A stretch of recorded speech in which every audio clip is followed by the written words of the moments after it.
네, 안녕하세요. 이번 강의는 유니버셜 웨이트 타로 카드의 메이저 카드 다섯 번째 카드인 교황 카드입니다. 교황은 말 그대로 옛날 로마 때부터 있던 그 교황을 말합니다.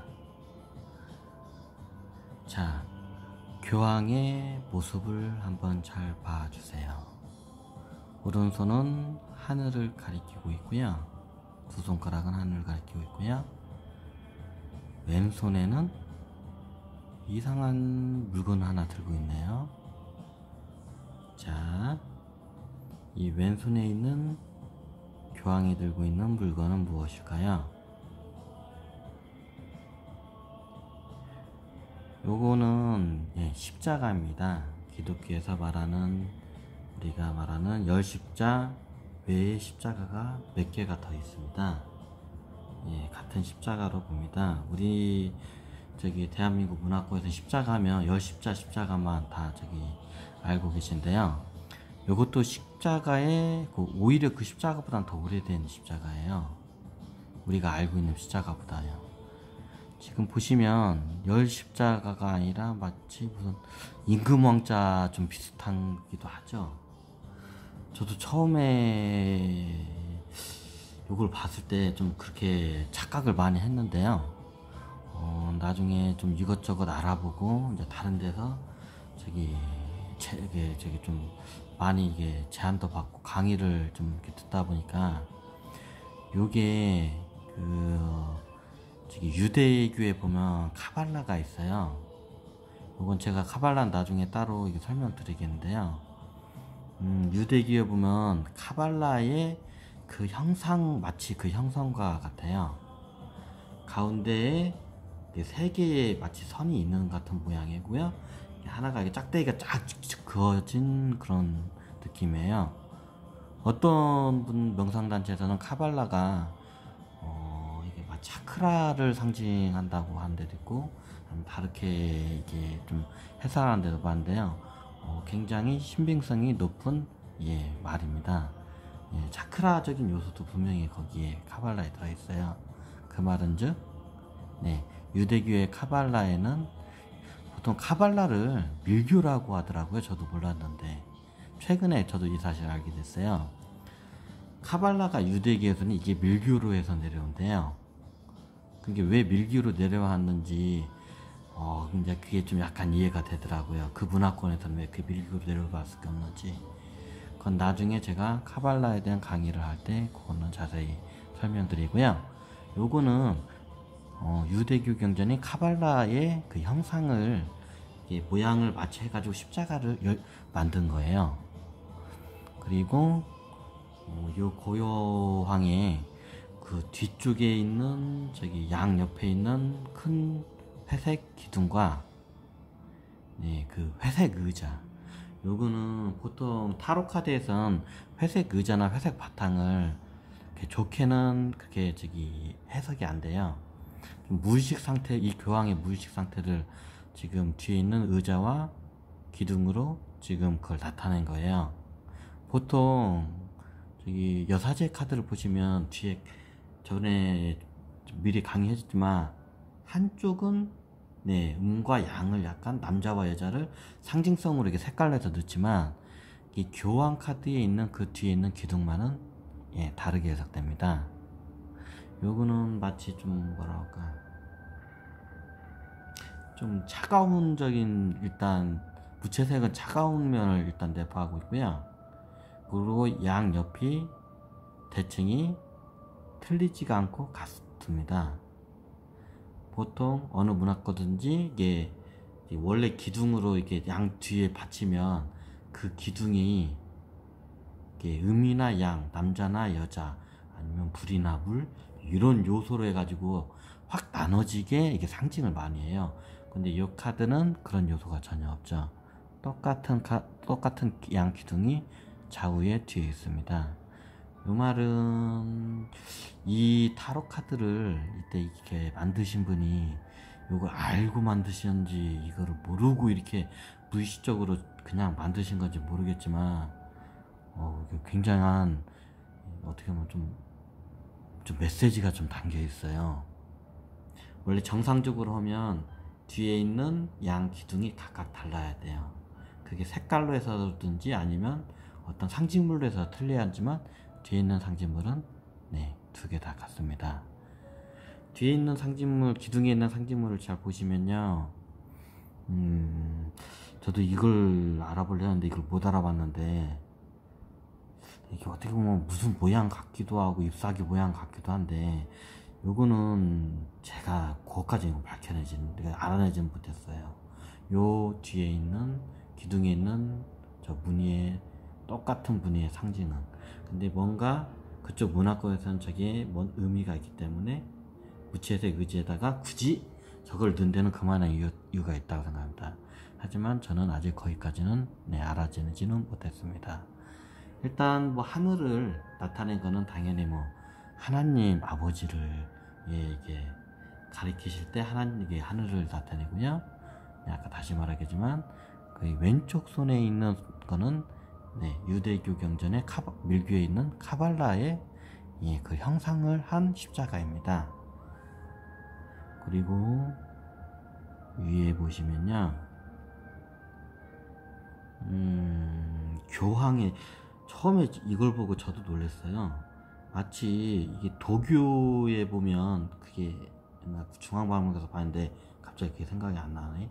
그 도교 그 백제 그 유물 중에 유명한 도교 문화 보면 저거 왕관이 마치 저거와 비슷해요. 거기 뭐 저기 노는 사람도 있고 아니면 물고기도 있고 사자도 있고 호랑이도 있고 그 제일 위에 있는 사람도 마치 명상하듯이 산신 같은 사람도 있고 이런 약간 신선도적인 거를 갖다가 세상을 갖다가 어떤 삼라만상을 그렇게 좀 표현한 그런 유물이 있어요. 백제 유물인데 갑자기 그 이름은 생각이 안 나요. 그거는 한번 시청자분께서도 저기 한번 직접 한번 찾아보세요. 그리고 중요한 거는 이건 좀 넘어가야 할 것 같네요.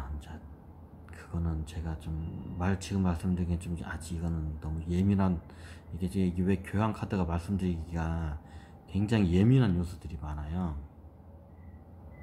왜냐면 이건 괜히 이게 종교적인 거, 신권이잖아요. 어떻게 보면 카톨릭적인 요소고요. 어떻게 보면 더 나아가서 기독교적인 요소도 있고 이슬람적인 요소까지 다 이게 어떻게 보면 다 엉켜 있다고 해나 섞여 있다고 해나 다 그래요. 그리고 저도 이거를 몰랐는데 교황에 대해서 저도 이게 교황청에 있는 그 비밀에 대해서 저도 이걸 들었거든요. 그런데 재밌는 사실을 제가 한번 신학대 교수님한테 한번 들은 적이 있어요. 물론 기독교 신학대학입니다. 카톨릭이 아니라. 그분 말씀으로는 역대 교황이 계속 황제처럼 이게 계속 이어져요. 교황은 로마의 신권, 지금 뭐 로마가 없어졌지만 하여튼 교황은 그 신권을 담당하고 옛날 황제는 그 지배제 황권을 이제 담당을 하거든요. 그러면 교황 같은 게 신권을 담당하는 분들은 정통적으로 당연히 남성분들이어야 돼요. 그런데 역사상에 여성 교황분들이 꽤 있으셨다고 하더라고요. 저도 이 카드를 말씀하면서 이거를 말을 할까 말까 하고 굉장히 저도 고민을 많이 했는데요. 이게 어떻게 보면 일반인들한테 알려지지 않은 역사인데요. 한번 이걸 통해서 일단 단순하게 이게 점카드를 우리가 보는 게 아니라 어떻게 보면 마음 공부도 하면서 명상도 공부하면서 같이 역사적인 요소, 특히 종교 역사에 대해서 제가 한번 좀 말씀드리고자 해서 좀 어렵게 용기를 내서 좀 이 말을 꺼냈습니다. 그 교황에 보면 저도 몰랐는데 가보진 않고 저도 보지는 않았는데요. 원래 우리나라에도 왕들이 다닐 수 있는 길이 있잖아요. 궁에는요. 왕밖에 못 다니고요. 중국 황실에도 보면 비슷하게 황제들이 이렇게 다니는 길이 있는 걸로 알고 있어요. 예전 좀 약간 오래전은요. 그러면 그 교황도 마치 신권을 담당하는 황제와 같잖아요. 그러면 교황청에 보면 교황만이 다닐 수 있는 길이 있어요. 거기는 그 누구도 그 길을 걸어서 밟아서는 안 돼요.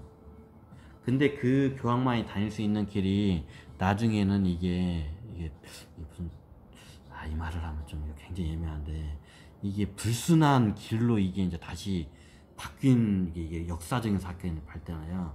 그 전에는 교황만이 다닐 수 있는 길이었는데, 나중에는 이 사건으로 해서 가지고요, 그 길이 불순한 길로 해가지고 이제 안 좋게 저기 이제 그 해석이 이제 이제 뒤에는 이제 이렇게 바뀌었어요. 그때 어떤 역사적인 사건이 있었냐면요, 교황이 그 길을 걷다가요, 자기도 모르게 순풍 아기를 낳은 겁니다. 이거 굉장히 파격적인 건데, 이거 다른 가톨릭에 대해서 이거 잘 이해를 못 하시면 그러면 뭐 그럴 수도 있는가 보지, 그럴 수도 있겠지만, 가톨릭 신자나 가톨릭에 있고 수녀님한테 신부님한테는 이거는 상식적으로 통용이 안 되는 사건이거든요. 왜? 교황은 무조건 남성이어야 하고요, 게다가 우리 신부님이나 수녀님들은 다 독신이에요. 결혼은 하지 않고 성관계를 해서는 절대 안 돼요. 거기 저희 교황 그 법이 그래요. 가톨릭은요. 그러면 큰일 나요. 그런데 교황이 남자여야 하는데 여자인 건 밝혀진 것도 엄청난 사건인데, 그 교황만이 걸을 수 있는 그 신성한 길을 걷다가 아기를 낳은 거예요, 교황이요. 여자인 거 밝혀진 것만 해도 굉장히 이거는 어떻게 믿기지 않는 엽기적인 사건인데, 그 길에서 가다가 아기까지 이게 순산을 한 거예요. 그래서 그 사건으로 그 길이 아주 불순하고 아주 안 좋은 이제 이런 길로 해서 이제 이게 나아기지. 그래서 예전에는 그 길이 교황만이 다닐 수 있는 신성한 길이었어요. 그리고 제가 신학대 교수님하고 얘기를 했어요. 그러면 보통 이 여성 교황이 선출하게 되면 주변 사람들은 측근 알 거라고 제가 한번 그렇게 물어봤어요. 그러니까 그 교수님이 그런 말을 하더라고요. 역대 이게 우리나라 쉽게 말하면 태정, 태세, 분단세 이렇게 나가잖아요. 26대 왕조까지 이렇게 나가잖아요. 교황은 더 길잖아요, 역사가요. 조선보다요. 그리고 교황마다 그게 있어요. 마치 우리가 역사 시간에 태정, 태세 이렇게 그 26대 왕까지 다 외우듯이 그 시대마다 어떤 교황이 있었는지 이게 다 명부가 있어요. 그런데 그 명부에 보면 어떤 일정한 시기의 명부가 비어있는 교황들이 있어요. 왜 비어있을까요? 왜 비었을까요?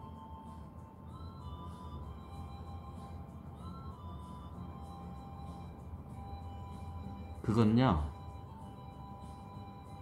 교황이 여자임이 밝혀져서 그걸 외부에 알리지 않기 위해서 그 시기에 있었던, 마치 우리나라 왕으로 따지면 태정, 태세, 세종대왕이었잖아요, 4대 왕이. 근데 원래 왕을 예를 들면 여자가 하면 안 돼요. 근데 여자가 남장을 하고 왕을 한 거예요.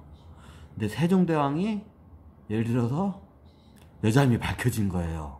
그게 그렇다는 게 아니고, 우리나라 이제 그 문화로 이제 이렇게 예를 들어서, 그러면 이게 너무 수치스러운 거예요. 이게 유교 문화권에서는, 우리나라에서는 왕이 여자인 거는 이건 상상도 못할 일이거든요. 그러면 어떻게 하냐? 사설을 조작을 합니다. 그리고 그 시대에 있던 왕의 명부를 갖다가 아예 없애버립니다. 마치 이와 같이 교황의 그 시대에 여자로 밝혀지면요, 명부를 갖다가 그냥 아예 없애버려요. 그러면 역대 교황들의 그 명부들이 있어요. 교황청에 가면요. 그러면 비어있는 그 시기가 있대요, 명부들이. 그 시기에 빠진 게 있대요, 그 비어있는 시기들이요. 그러면 그거는 다 거의 10중 8구는 다 여성임이 밝혀지기 때문에 그렇다고 합니다. 참 재밌는 역사죠. 아마 요거는 일반 사람 분들은 잘 모르실 거예요. 근데 저도 한번 예전에 어떤 뮤지컬을 봤는데 수녀님들의 얘기가 생각이 나요. 수녀님 몇 분이 그 유명한 뮤지컬인데 그 수녀님 몇 분이서 이렇게 수녀님 생활하면서 이제 그런 내용인데 그 중에 좀 약간 4차원적인 수녀님이 있었는데 그녀님이 이제 크게 외치는 말이 있어요. 왜 수녀는 왜 저기 교황이 될 수 없냐고. 왜 수녀는 신부가 될 수 없냐고 그러는 거예요. 왜 수녀는 왜 수녀밖에 안 되냐고. 왜 여자는 왜 수녀밖에 안 되냐고. 여자도 저기 신부가 되고 싶고 여자도 교황이 되고 싶다고 이제 이런 뉘앙스로 이제 그 하는 거예요. 그때 이제 그 말을 듣고 제가 갑자기 이런 말인 건데요. 근데 저는 그 사실을 알잖아요. 아, 교황 중에 여성분도 있었어요. 갑자기 그 배우분한테 그 얘기를 해주고 싶었었어요. 근데 괜히 그 저기 뮤지컬 보고 있는데 갑자기 일어서서 그게 크게 얘기는 할 수는 없잖아요. 하여튼 그랬던 저기 재밌는 좀 에피소드도 있습니다. 그리고 밑에를 보시면요. 그 양 열쇠가 X자로 이렇게 좀 겹쳐져 있잖아요. 보통 X자로 겹쳐져 있으면 어떻게 보면 통제 구역 들어오지 마, 금지할 때 우리가 표지편 말을 할 때 보통 짝대기를 긋거나 X자를 많이 긋잖아요. 뭘 하지 마 할 때는 들어오지 마. 일단 그러면 열쇠가 이게 X자로 되어 있는 거는 어떻게 보면 저기 교환권에 대한 약간 좀 이 양 두 제자분과 요분의 좀 그 사이를 좀 번잡을 수 없는 어떻게 보면 그 선을 좀 약간 그 암시가 좀 되기도 합니다. 그리고 요 제자들분의 재밌는 저도 이걸 역사를 보면서 이제 알게 된대요. 그 이름이 생각나는데 이 머리가 마치 스님들 그 머리 다 밀듯이 밀다가 만 것 같잖아요. 이분들은 왜 이렇게 밀까? 밀 거면 스님들처럼 다 미시지? 요 문화콘선 수도승들이 다 이렇게 하시더라고요. 수도하시는 분들이. 저도 이해를 못했는데 이게 잘 보시면요, 마치 이게 차크라에서 100회가 열리면 100회가 어떤 수행단체는 그 얘기를 하더라고요. 손오공 머리띠 있잖아요. 손오공 머리띠가 하듯이 거기를 주변을 해가지고 이게 마치 분수가 열리듯이 이게 벌어진다고 하고, 어떤 사람들은 이게 마치 뭐 신라 왕관 같은 걸 보잖아요. 이게 왕관처럼 이게 이게 머리가 이렇게 열리면서 이게 된대요. 하여튼 일단 저기 체험을 한 분들의 여러 가지 그 표현 방법이 그렇습니다.